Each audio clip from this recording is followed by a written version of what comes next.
ನಮಸ್ಕಾರ. Father Muller ವೈದ್ಯಕೀಯ college ಮತ್ತು ಆಸ್ಪತ್ರೆ ಅರ್ಪಿಸುವ ಆರೋಗ್ಯ ಕಿರಣ ವೈದ್ಯಕೀಯ ಮಾತುಕತೆ ಕಾರ್ಯಕ್ರಮಕ್ಕೆ ಸ್ವಾಗತ. ನಾನು ದೀಕ್ಷಾ ಬಂಗೇರ.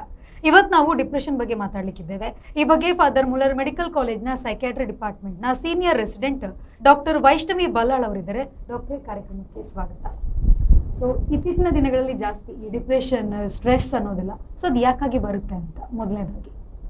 ಸೊ ಇತ್ತೀಚಿನ ದಿನಗಳಲ್ಲಿ ಬಹಳ ಕಾಮನ್ಲಿ ಆಗಿ ನಾವು ಕೇಳುವ ಪದ್ಯ ಇದು, ಸ್ಟ್ರೆಸ್ ಆಗ್ತದೆ ಅಂತ. ಅದು ವರ್ಕ್ ಪ್ಲೇಸ್ ಅಲ್ಲಿ ಸ್ಟ್ರೆಸ್ ಇರ್ಬೋದು, ಮನೆಯಲ್ಲಿ ಸ್ಟ್ರೆಸ್ ಇರ್ಬೋದು, ಫೈನಾನ್ಷಿಯಲಿ ಏನಾದ್ರೂ ಸ್ಟ್ರೆಸ್ ಇರ್ಬೋದು. ಸ್ಟ್ರೆಸ್ ಅಥವಾ ಒತ್ತಡ ಅಂತ ಹೇಳಿದ್ರೆ ಎಕ್ಸ್ಟರ್ನಲಿ ನಮ್ಮ ವಾತಾವರಣದಲ್ಲಿ ಏನಾದ್ರೂ ಒಂದು ಚಾಲೆಂಜ್ ಆಗಿ ಅಥವಾ ಅನ್ಎಕ್ಸ್ಪೆಕ್ಟೆಡ್ ಆಗಿ ಆಗುವಾಗ ನಮ್ಮ ಮನಸ್ಸಲ್ಲಿ ಮತ್ತೆ ದೇಹದಲ್ಲಿ ಆಗುವ ಚೇಂಜಸ್ಗಳು.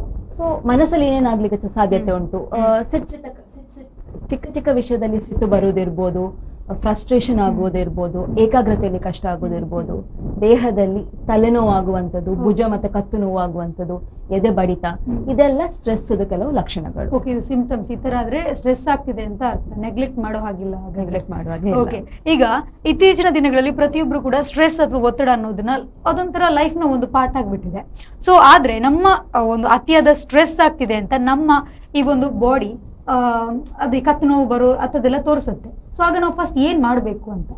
ಸೊ ಸ್ಟ್ರೆಸ್ ಬರುವಾಗ ಕೆಲವು ಸಿಂಪಲ್ ಟೆಕ್ನಿಕ್ಸ್ ಇಂದ ಅದನ್ನು ಕಡಿಮೆ ಮಾಡ್ಲಿಕ್ಕೆ ಸಾಧ್ಯ. ಯಾವೆಲ್ಲ ಟೆಕ್ನಿಕ್ಸ್? ಸೊ ಸ್ಟ್ರೆಸ್ ಮ್ಯಾನೇಜ್ಮೆಂಟ್ ಅಂತ ಹೇಳ್ತೇವೆ ಅದಕ್ಕೆ. ಅದು ರಿಲ್ಯಾಕ್ಸೇಷನ್ ಟೆಕ್ನಿಕ್ಸ್ ಇರ್ಬೋದು, ಮಸಲ್ ರಿಲ್ಯಾಕ್ಸೇಷನ್ ಕೆಲವು ಟೆಕ್ನಿಕ್ಸ್ ಇರ್ಬೋದು, ಯೋಗ ಅಥವಾ ಜ್ಞಾನ ಏನು ಮಾಡ್ತಾರೆ, ಮೆಡಿಟೇಷನ್ ಮಾಡ್ತಾರೆ, ಉಸಿರಾಟದ ಕೆಲವು ಎಕ್ಸರ್ಸೈಸ್ ಇರ್ತದೆ, ಡೀಪ್ ಬ್ರೀದಿಂಗ್ ಅಂತ ಹೇಳ್ತವೆ.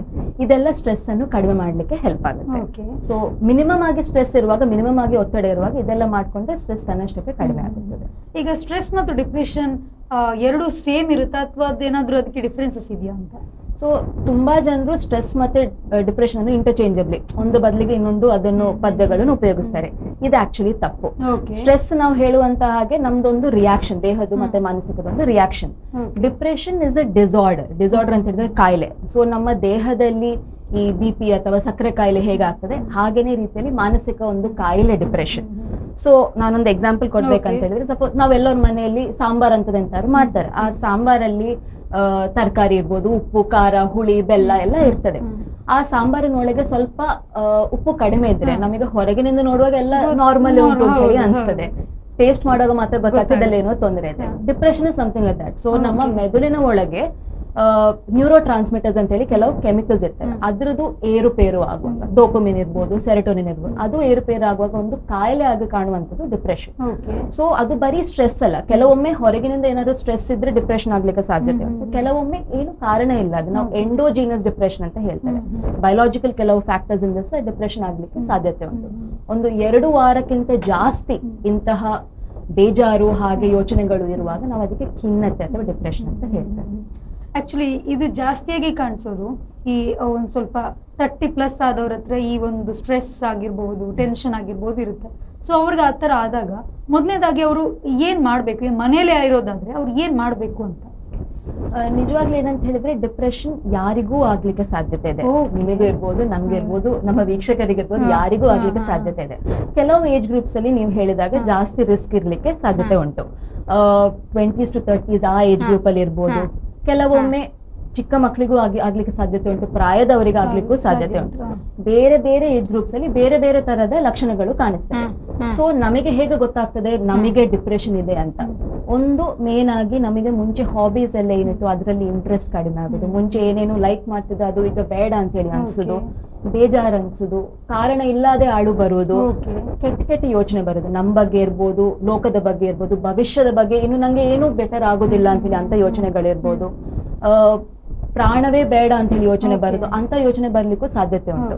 ನಮ್ಮ ಕ್ಲೋಸ್ ಒನ್ಸ್, ನಮ್ಮ ಗೆಳೆಯರು ಅಥವಾ ನಮ್ಮ ಕುಟುಂಬದವರಿಗೆ ಡಿಪ್ರೆಷನ್ ಅಂತಂದ್ರೆ ನಮಗೆ ಹೇಗೆ ಅರ್ಥ ಆಗ್ತದೆ ಅಂತ, ಸಪೋಸ್ ಮುಂಚೆ ಅವರು ಫ್ಯಾಮಿಲಿ ಫಂಕ್ಷನ್ಸ್ಗೆಲ್ಲ ಬರ್ತಿದ್ರು, ಈಗ ಹೆಚ್ಚಿನ ಟೈಮ್ ಅಲ್ಲಿ ರೂಮ್ ಅಲ್ಲೇ ಕುತ್ಕೊಂಡಿರ್ತಾರೆ, ಹೆಚ್ಚು ಮಾತಾಡುದಿಲ್ಲ, ಡಲ್ ಆಗಿರ್ತಾರೆ, ನಿದ್ದೆದು ತೊಂದರೆ ಇರ್ಬೋದು, ಹಸಿವು ಮುಂಚೆ ಹಾಗೆ ಇರುವುದಿಲ್ಲ, ತೂಕ ಕಡಿಮೆ ಆಗೋದು, ಇದೆಲ್ಲ ಡಿಪ್ರೆಷನ್ ಲಕ್ಷಣಗಳು ಅಂತ. ಡಾಕ್ಟರ್, ಈಗ ಫಾರ್ ಎಕ್ಸಾಂಪಲ್ ಈಗ ನನ್ನ ಫ್ರೆಂಡ್ಗೆ ಒಂದು ಡಿಪ್ರೆಷನ್ ಪ್ರಾಬ್ಲಮ್ ಇಂದ ಇದ್ದಾರೆ ಅಂತ ನಾನು ಹೇಗೆ ಅವ್ರನ್ನ ಗುರುತಿಸ್ಕೊಳ್ಳೋದು? ಯಾಕಂದ್ರೆ ಅವ್ರಿಗೆ ಅದ್ರ ನಾಲೆಜ್ ಇರ್ಲಿಕ್ಕಿಲ್ಲ, ನನ್ಗೊಂದಿಷ್ಟು ನಾಲೆಜ್ ಇದೆ.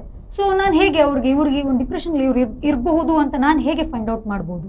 ಸೊ ನಾನು ಈಗಷ್ಟೇ ಹೇಳಿದಾಗ ಆ ಸಿಂಪ್ಟಮ್ಸ್ ರೆಡ್ ಫ್ಲಾಗ್ ಸೈನ್ಸ್ ಅಂತ ಹೇಳ್ತೇವೆ. ರೆಡ್ ಫ್ಲಾಗ್ ಸೈನ್ಸ್ ಅಂತ ಹೇಳಿದ್ರೆ ಏನಾದ್ರೂ ಸ್ವಭಾವದಲ್ಲಿ ಸಡನ್ ವ್ಯತ್ಯಾಸ, ಅದು ಮಾತುಕತೆ ಕಡಿಮೆ ಆಗೋದಿರ್ಬೋದು, ಒಂಥರ ಡಲ್ ಆಗಿರ್ತಾರೆ, ಸಪ್ಪೆಗಾಗಿರ್ತಾರೆ, ಮುಂಚೆ ಹಾಗೆ ನಿಮ್ಮೊಟ್ಟಿಗೆ ಹೊರಗೆಲ್ಲ ಬರ್ಲಿಕ್ಕಿಲ್ಲ, ಅಥವಾ ಯಾವತ್ತೂ ಒಂಥರ ನೆಗೆಟಿವ್ ಮಾತಾಡ್ತಾ ಇರೋದು, ಇದೆಲ್ಲ ಕೆಲವು ರೆಡ್ ಫ್ಲಾಗ್ಸ್. ಬಟ್ ನಮಗೆ ಇನ್ನೊಂದು ಏನ್ ನೆನಪಿಟ್ಕೊಳ್ಬೇಕು ಅಂತ ಹೇಳಿದ್ರೆ ಸ್ಮೈಲಿಂಗ್ ಡಿಪ್ರೆಷನ್ ಅಂತ ಹೇಳಿಯೂ ಇರುತ್ತೆ. ಅಂದ್ರೆ ಮನಸ್ಸಿನ ಒಳಗೆ ತುಂಬಾ ಖಿನ್ನತೆ ತರ ಆಗ್ತಾ ಇರ್ತದೆ, ಆದ್ರೆ ಹೊರಗಿನಲ್ಲಿ ಅವರು ನಾರ್ಮಲ್ ಆಗಿ ಇರ್ಬೋದು. ಸೊ ಚಿಕ್ಕ ಚಿಕ್ಕ ಸೈನ್ಸ್, ಸಟಲ್ ಸೈನ್ಸ್ ಅಂತ ಹೇಳ್ತೇವೆ, ಸಣ್ಣ ಸಣ್ಣ ಸ್ವಭಾವದಲ್ಲಿ ವ್ಯತ್ಯಾಸಗಳು, ನಾವು ಎಚ್ಚರಿಕೆ ಆಗಿ ಇರ್ಬೇಕು. ಮತ್ತೆ ಅವರಿಗೆ ಟೈಮ್ ಅಲ್ಲಿ ಚಿಕಿತ್ಸೆಗೆ ಕರ್ಕೊಂಡು ಹೋಗೋದು ನಮ್ಮ ಜವಾಬ್ದಾರಿ ಆಗುತ್ತೆ. ಚಿಕಿತ್ಸೆಗಿಂತ ಮುಂಚೆ ಈ ಪೋಸ್ಟ್ ಪಾರ್ಟಮ್ ಡಿಪ್ರೆಷನ್ ಅಂದ್ರೆ ಏನು ಅಂತ? ಪೋಸ್ಟ್ ಪಾರ್ಟಮ್ ಡಿಪ್ರೆಷನ್ ಅಂತ ಹೇಳಿದ್ರೆ ಡೆಲಿವರಿ ಆದ ಮೇಲೆ ಮಗು ಸಪೋಸ್ ಕೆಲಸಕ್ಕೆ ಅಬಾರ್ಷನ್ ಆಗ್ತದೆ, ಮಿಸ್ಕ್ಯಾರೇಜ್ ಆಗ್ತದೆ, ತನ್ನಷ್ಟಕ್ಕೆ ಮಗು ಹೋಗ್ತದೆ. ಸೊ ಅದು ಆದ ಮೇಲೆ 6 ವಾರದ ಒಳಗೆ ಏನು ಡಿಪ್ರೆಷನ್ ಅಥವಾ ಖಿನ್ನತೆ ಕಾಣಿಸ್ತದೆ ಆ ಮಹಿಳೆಯಲ್ಲಿ, ಅದಕ್ಕೆ ನಾವು ಪೋಸ್ಟ್ ಪಾರ್ಟಮ್ ಡಿಪ್ರೆಷನ್ ಅಂತ ಹೇಳ್ತೇವೆ.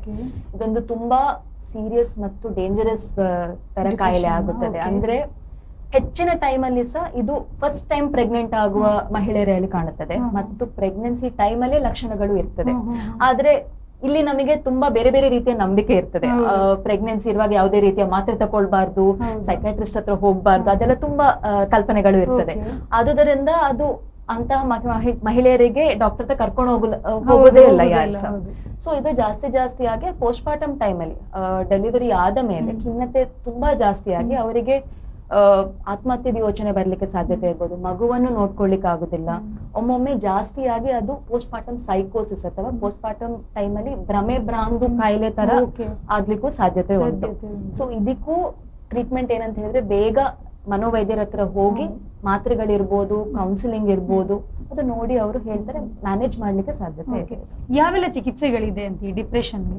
ಸೊ ಡಿಪ್ರೆಷನ್ ಚಿಕಿತ್ಸೆ ಬಗ್ಗೆ ಮಾತಾಡೋ ಮುಂಚೆ ಫಸ್ಟ್ ಇದೊಂದು ಕಳಂಕ ಇದೆ ನಮ್ಮ ಸೊಸೈಟಿಯಲ್ಲಿ. ಅಂದ್ರೆ ಸೈಕಾಟ್ರಿಸ್ಟ್ ಹತ್ರ ಹೋದ್ರೆ ಯಾರು ಕೂಡ ತುಂಬಾ ಜನರು ಹೇಳುದು ಕೇಳಿದ್ದಾನೆ, ಅಂದ್ರೆ ಅವನು ಹುಚ್ಚ, ಆಯಮಾರ್ಲೆ, ಆ ತರ ಎಲ್ಲ ಮಾತಾಡೋದಕ್ಕೆ.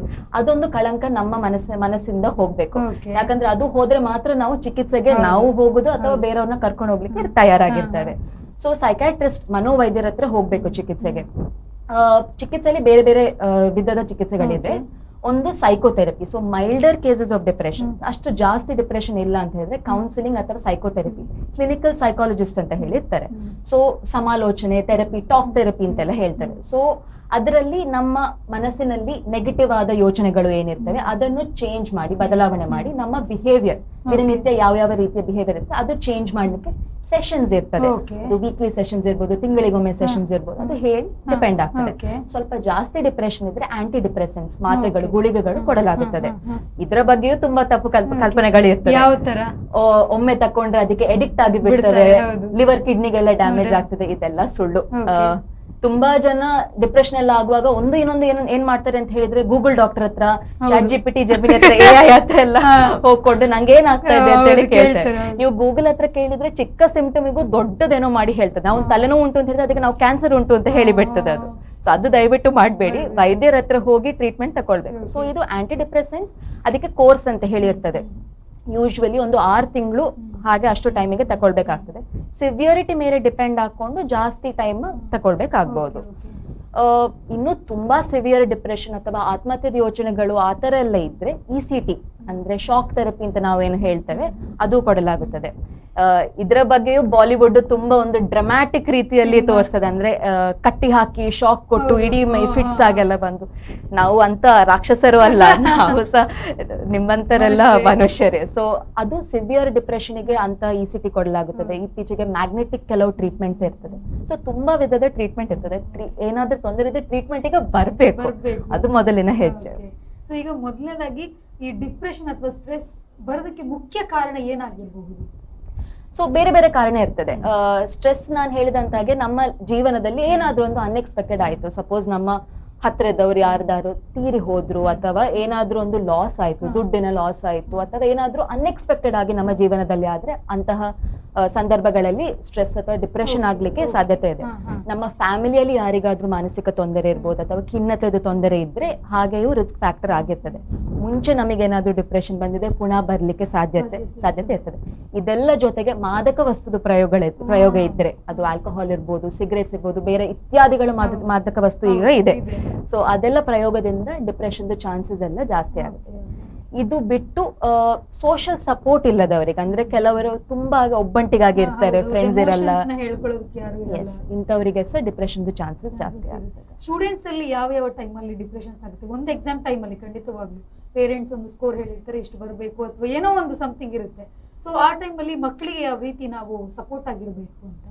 ಸೊ ನೀವು ಹೇಳಿದಾಗ ಸ್ಟೂಡೆಂಟ್ಸ್ಗೆ ಎಕ್ಸಾಮ್ ಟೈಮಲ್ಲಿ ಜಾಸ್ತಿ ಸ್ಟ್ರೆಸ್, ಡಿಪ್ರೆಷನ್, ಆಂಗ್ಸೈಟಿ ಎಲ್ಲ ಆಗ್ತದೆ. ಮತ್ತೆ ಸ್ಟೂಡೆಂಟ್ಸ್ಗೆ ಬೇರೆ ಬೇರೆ ಟೈಮಲ್ಲಿ ಸಹ ಡಿಪ್ರೆಷನ್ ಆಗ್ಲಿಕ್ಕೆ ಚಾನ್ಸ್ ಉಂಟು. ಸೊ ಫಾರ್ ಎಕ್ಸಾಂಪಲ್ ಪ್ಯೂಬರ್ಟಿ ಟೈಮಲ್ಲಿ, ಮಕ್ಕಳು ಸ್ವಲ್ಪ ದೊಡ್ಡದಾಗುವ ಟೈಮಲ್ಲಿ ಅವರ ದೇಹದಲ್ಲಿ ತುಂಬಾ ಚೇಂಜಸ್ ಇರ್ತದೆ, ಮನಸ್ಸಿನಲ್ಲಿ ಸಹ ಚೇಂಜಸ್ ಇರ್ತದೆ. ಸೊ ಈ ಟೈಮಲ್ಲಿ ಎಲ್ಲ ಡಿಪ್ರೆಷನ್ ಆಗ್ಲಿಕ್ಕೆ ಚಾನ್ಸ್ ಉಂಟು. ಸೊ ಆ ಟೈಮಲ್ಲಿ ಪೇರೆಂಟ್ಸ್ ಮೇನ್ಲಿ ಸಪೋರ್ಟಿವ್ ಆಗಿರ್ಬೇಕು. ಜನರೇಷನ್ ಗ್ಯಾಪ್ ಅಂತ ಹೇಳ್ತೇವೆ, ಅದು ಇದ್ದೇ ಇರ್ತದೆ. ಪೇರೆಂಟ್ಸ್ ಯೋಚನೆ ಮತ್ತೆ ಮಕ್ಕಳ ಯೋಚನೆ ಬೇರೆನೆ ಇರ್ತದೆ. ಸೊ ಆ ಗ್ಯಾಪ್ ಅನ್ನು ಬ್ರಿಡ್ಜ್ ಮಾಡ್ಲಿಕ್ಕೆ ನೋಡ್ಬೇಕು. ನಾನ್ ಸರಿ ನೀನ್ ತಪ್ಪು ಅದು ಯೋಚನೆಗಳನ್ನು ಬಿಟ್ಟು ಮಕ್ಕಳನ್ನು ಅರ್ಥ ಮಾಡ್ಕೊಳ್ಲಿಕ್ಕೆ ನೋಡ್ಬೇಕು. ಮತ್ತೆ ಮಕ್ಕಳಲ್ಲಿ ಏನಾದ್ರೂ ವ್ಯತ್ಯಾಸಗಳನ್ನು ಕಂಡ್ರೆ, ಸ್ವಭಾವದ ವ್ಯತ್ಯಾಸ ಇರ್ಬೋದು, ಅಥವಾ ಮಕ್ಕಳು ಏನಾದ್ರೂ ಮಾದಕ ವಸ್ತುಗಳನ್ನು ಉಪಯೋಗಿಸುತ್ತಾರೆ ಅಂತ ಹೇಳಿ ನಮಗೊಂದು ಡೌಟ್ ಇದ್ರೆ, ಅಥವಾ ಸಡನ್ ಆಗಿ ಗ್ರೇಡ್ಸ್ ಅಥವಾ ಎಕ್ಸಾಮ್ ಅಲ್ಲಿ ಮಾರ್ಕ್ಸ್ ಕಡಿಮೆ ಆಗ್ತಾ ಇದ್ರೆ ಅದು ಡಿಪ್ರೆಷನ್ ಲಕ್ಷಣ ಆಗಿರ್ಬೋದು. ಆ ಸಂದರ್ಭದಲ್ಲಿ ಪೇರೆಂಟ್ಸ್ ಆಗಿರುವವರು ಮಕ್ಕಳನ್ನು ವೈದ್ಯರ ಹತ್ರ ಕರ್ಕೊಂಡು, ಮಕ್ಕಳ ಹತ್ರ ಮಾತಾಡ್ಬೇಕು ಫಸ್ಟ್, ಏನಂತ ಹೇಳಿ ಗೊತ್ತಾಕೊಂಡು ಮತ್ತೆ ವೈದ್ಯರ ಹತ್ರ ಕರ್ಕೊಂಡು ಹೋಗೋದು ಮುಖ್ಯ. ಈಗ ಈ ಡಿಪ್ರೆಷನ್ ಅಂತ ನಾರ್ಮಲಿ ಈಗ ಇನ್ನೊಂದು ಡೌಟ್ ಇರುತ್ತೆ. ಸೊ ಡಿಪ್ರೆಷನ್ ಅಂದ ತಕ್ಷಣ ಇವರು ಟ್ಯಾಬ್ಲೆಟ್ ಕೊಟ್ಬಿಟ್ರೆ ಕ್ಯೂರ್ ಆಗುತ್ತಾ ಅನ್ನುವಂಥದ್ದು ಇರುತ್ತೆ. ಅಂದ್ರೆ ಕಾನ್ಫಿಡೆನ್ಸ್ ಇರಲ್ಲ, ಕ್ಯೂರ್ ಆಗುತ್ತಾ ಇಲ್ವಾ ಅನ್ನೋ ಡೌಟ್. ಸೊ ಇವಾಗ ನೀವು ಹೇಳೋದಾದ್ರೆ ಈ ಡಿಪ್ರೆಷನ್ಗೆ ಏನಾದರೂ ಟ್ರೀಟ್ಮೆಂಟ್ ತಗೊಂಡ್ರೆ ಕಂಪ್ಲೀಟ್ ಆಗಿ ಕ್ಯೂರ್ ಆಗುತ್ತಾ ಅನ್ನುವಂಥದ್ದು? ನಾವು ಹಲವಾರು ಪೇಷಂಟ್ಸ್ ನೋಡಿದ್ದೇವೆ, ರೆಗ್ಯುಲರ್ ಆಗಿ ಟ್ರೀಟ್ಮೆಂಟ್ ಗೆ ಬಂದು ಸೈಕೋಥೆರಪಿ ಅಥವಾ ಕೌನ್ಸಿಲಿಂಗ್ ತಕೊಂಡು ಫಾಲೋ ಅಪ್ ಗೆಲ್ಲ ರೆಗ್ಯುಲರ್ ಆಗಿ ಬಂದ್ರೆ ಕಂಪ್ಲೀಟ್ 100% ವಾಪಸ್ ಜೀವನಕ್ಕೆ ನಾವು ನೀವೆಲ್ಲರೂ ಹೇಗೆ ಇರ್ತೇವೆ ಹಾಗೇನೆ ಜೀವನದಲ್ಲಿ ವಾಪಸ್ ಹೋಗ್ಲಿಕ್ಕೆ ಸಾಧ್ಯತೆ ಇದೆ. ಜನರಿಗೆ ತುಂಬಾ ಈ ತಪ್ಪು ಕಲ್ಪನೆಗಳಿಂದ ಟ್ಯಾಬ್ಲೆಟ್ಸ್ ತಕೊಳ್ಳಿಕ್ಕೆ ಹೆಸಿಟೇಟ್ ಆಗ್ತಾರೆ. ಬಟ್ ಅವರಿಗೆ ಏನ್ ಅರ್ಥ ಆಗ್ಬೇಕು ಅಂತ ಹೇಳಿದ್ರೆ, ಡಿಪ್ರೆಷನ್ ಕಾಯಿಲೆಯಿಂದ ಆಗುವಷ್ಟು ತೊಂದರೆ ಬೇರೆ ಏನು ತೊಂದರೆ ಆಗಿರ್ಲಿಕ್ಕಿಲ್ಲ. ಡಿಪ್ರೆಷನ್ ಇಂದ ನಮ್ಮ ಜಾಬಿಗೆ ಅಥವಾ ಸ್ಕೂಲಲ್ಲಿ ಅಕಾಡೆಮಿಕ್ಸ್ಗೆ ಏನೋ ಎಷ್ಟು ತೊಂದರೆ ಆಗ್ತದೆ, ಅದರಿಂದ ಹೊರಗೆ ಬರ್ಲಿಕ್ಕೆ ಮಾತ್ರೆಯಿಂದ 100% ಸಾಧ್ಯ. ಈಗ ಯೂಶ್ವಲಿ ಒಂದು ನೀವು ಅಬ್ಸರ್ವ್ ಮಾಡಿರ್ಬೋದು, ಈಗ ಪೇರೆಂಟ್ಸ್ ಹತ್ರ ಏನಾದ್ರು ಸ್ಟ್ರೆಸ್ ಆಗ್ತಿದೆ ಅಂದ್ರೆ ಸ್ಟ್ರೆಸ್ ನೀನಾ ಸುಮ್ನೆ ಕೂತ್ಕೋ, ನಮ್ ಕಾಲದಲ್ಲಿ ಅದೆಲ್ಲ ಇರ್ಲಿಲ್ಲ ಅನ್ನೋವಂಥದ್ದು ಕೂಡ ಇರುತ್ತೆ. ಸೊ ಅಂತ ಅವ್ರಿಗೆ ಏನ್ ಹೇಳ್ತೀರಾ ಅಂತ? ಸೊ ಆ ಕಲ್ಪನೆ ಜನರೇಷನ್ ಗ್ಯಾಪ್ ಆಗಿರ್ಬೋದು. ಆ ಕಲ್ಪನೆ ನಮ್ಮಲ್ಲಿ ಎಲ್ಲ ಚೇಂಜ್ ಆಗ್ಬೇಕು. ಅನ್ಫಾರ್ಚುನೇಟ್ಲಿ ಅದು ಪೇರೆಂಟ್ಸ್ ಮಾತ್ರ ಅಲ್ಲ, ಕೆಲವೊಮ್ಮೆ ನಮ್ಮ ಫ್ರೆಂಡ್ಸ್ ಜೊತೆ ಸಹ ಹೇಳಿದ್ರೆ ಹಾಗೆ ಸಾಧ್ಯತೆ ಇರ್ಬೋದು. ಅಂದ್ರೆ ಟೀಕೆ ಮಾಡ್ತಾರೆ. ಎಸ್, ಸಪೋಸ್ ಮಕ್ಕಳು ಮಾಡ್ತಾರೆ, ನಿಂಗೆ ಅಂತ ಇಷ್ಟು ಸಣ್ಣದಕ್ಕೆ ನೀನ್ ಯಾಕೆ ಇಷ್ಟು ಟೆನ್ಷನ್ ಮಾಡಿ, ಇಂತ ಸುಮ್ಮನೆ ಡಿಪ್ರೆಷನ್, ಬರೀ ನಾಟಕ ಮಾಡುದು. ಅದು ನಾವೇ ನಮ್ಮ ವಿಚಾರಗಳನ್ನು ಚೇಂಜ್ ಮಾಡ್ಬೇಕು. ಮೇ ಬಿ ಇಂಥ ಪ್ರೋಗ್ರಾಮ್ಸ್ ಎಲ್ಲಾಗಿ ಜನರು ಜಾಸ್ತಿ ನೋಡಿ ಮಾನಸಿಕ ಇದು ಹೆಲ್ತ್, ಮೆಂಟಲ್ ಹೆಲ್ತ್ ಬಗ್ಗೆ ಜಾಸ್ತಿ ಅವೇರ್ನೆಸ್ ತಿಳ್ಕೊಂಡ್ರೆ ಚೇಂಜ್ ಆಗುತ್ತೆ ಅಂತ. ಎಸ್ ಡಾಕ್ಟರ್, ಕಾರ್ಯಕ್ರಮದ ಕೊನೆಯಲ್ಲಿದ್ದೀವಿ. ನೀವು ನಮ್ಮ ವೀಕ್ಷಕರಿಗೆ ನೀವೇನ್ ಹೇಳ್ಬೇಕು ಅಂತಿದ್ರೆ ಈ ಟಾಪಿಕ್ ಬಗ್ಗೆ? ಸೊ ಮೇನ್ ಆಗಿ ನಾವು ತುಂಬಾ ಡಿಪ್ರೆಷನ್ ಬಗ್ಗೆ ಏನೇನ್ ಲಕ್ಷಣಗಳಿರ್ಬೋದು, ಚಿಕಿತ್ಸೆ ಏನಿದೆ ಅದೆಲ್ಲ ನೋಡ್ಕೊಂಡಿದ್ದೇವೆ. ಸೊ ಇಂಪಾರ್ಟೆಂಟ್ ಆಗಿ ಈ ಸ್ಟ್ರೆಸ್ ಅಥವಾ ಡಿಪ್ರೆಷನ್ ಅನ್ನು ಕಡಿಮೆ ಮಾಡ್ಲಿಕ್ಕೆ ಅಥವಾ ಅದು ಬರುವ ಮುಂಚೆನೆ ನಮಗೆ ಪ್ರಿವೆಂಟ್ ಮಾಡ್ಲಿಕ್ಕೆ ಆಗ್ತದ ಅಂತ ಹೇಳಿ ಕೆಲವು ಟಿಪ್ಸ್ ನಾನೀಗ ಹೇಳಲು ಇಚ್ಛಿಸ್ತೇನೆ. ಸೊ ಡೇ ಟು ಡೇ ಅಲ್ಲಿ ಒಳ್ಳೆ ಆಗಿ ರೂಟೀನ್ ಇರ್ಬೇಕು. ರೂಟೀನ್ ಅಂತ ಹೇಳಿದ್ರೆ ಆಸ್ ಮಚ್ ಆಸ್ ಪಾಸಿಬಲ್ ಒಂದೇ ಟೈಮಿಗೆ ನಿದ್ದೆ ಮಾಡುದು, ಒಂದು ಟೈಮಿಗೆ ಎಚ್ಚರಿಕೆ ಪಡೋದು, ಒಳ್ಳೆ ರೀತಿಯಲ್ಲಿ ನಿದ್ದೆ ಮಾಡುದು, ಒಂದು 6 ರಿಂದ 8 ಗಂಟೆ ಅಟ್ಲೀಸ್ಟ್ ಒಳ್ಳೆ ನಿದ್ದೆ, ನ್ಯೂಟ್ರಿಷಿಯಸ್ ಫುಡ್, ಏನೇನೋ ಜಂಕ್ ಫುಡ್ ತಿನ್ನೋದಲ್ಲ, ಒಳ್ಳೆ ರೀತಿಯಲ್ಲಿ ಫುಡ್ ತಿನ್ಬೇಕು. ಎಕ್ಸರ್ಸೈಸ್, ಏನಾದ್ರೂ ಒಂದು ವ್ಯಾಯಾಮಗಳು, ಏನಾದ್ರೂ ಅದು ವಾಕಿಂಗ್ ಇರ್ಬೋದು, ಅಥವಾ ಏನಾದ್ರೂ ಒಂದು ಹಾಬೀಸ್, ನಮಗೆ ಕೆಲವರಿಗೆ ಗಾರ್ಡನಿಂಗ್ ಇಂಟ್ರೆಸ್ಟ್ ಇರ್ತದೆ, ಕುಕಿಂಗ್ ಇಂಟ್ರೆಸ್ಟ್ ಇರ್ತದೆ, ಅದಲ್ಲೆಲ್ಲ ಎಂಗೇಜ್ ಮಾಡ್ಕೊಳ್ಬೇಕು. ಆದಷ್ಟು ಯಾರ ಹತ್ರ ಆದ್ರೂ ನಮ್ಮ ಇಮೋಷನ್ಸ್, ನಮ್ಮ ಭಾವನೆಗಳನ್ನು ಹೇಳ್ಬೇಕು ನಾವು. ಕೆಲವರಿಗೆ ಜನರ ಹತ್ರ ಅಷ್ಟು ಮಾತಾಡ್ಲಿಕ್ಕೆ ಇಂಟ್ರೆಸ್ಟ್ ಇಲ್ಲ, ಕೆಲವರಿಗೆ ಪ್ರಾಣಿಗಳ ಹತ್ರ, ಪ್ರಾಣಿ ಪ್ರಿಯರ್ ಇರ್ತಾರೆ, ಪೆಟ್ಸ್ ಇರ್ಬೋದು. ಸೊ ಏನಾದ್ರೂ ಒಂದು ಸ್ಟ್ರೆಸ್ ಬಸ್ಟರ್, ನಮ್ಮ ಆತಂಕ ಏನಿರ್ಬೋದು, ನಮ್ಮ ಒತ್ತಡ ಏನಿರ್ಬೋದು, ಅದನ್ನು ಕಡಿಮೆ ಮಾಡ್ಲಿಕ್ಕೆ ನಾವು ವಿಲ್ಲಿಂಗ್ ಇರ್ಬೇಕು.